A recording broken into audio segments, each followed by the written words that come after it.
పైట ఎగిరి పడుతుంటే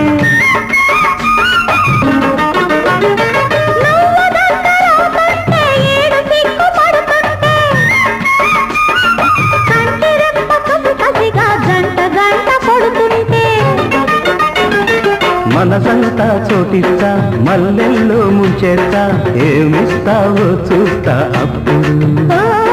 చేసేదేదో చేసే ఇప్పుడు గోదారి గట్టుకన్నా వయ్యారి చిరకట్టు పదిలంగా ఉన్నదే అమ్మడు సరసంగా నువ్వేస్తా సరసకొచ్చి కవిస్తా ఏం చేస్తావో చూస్తా అప్పుడు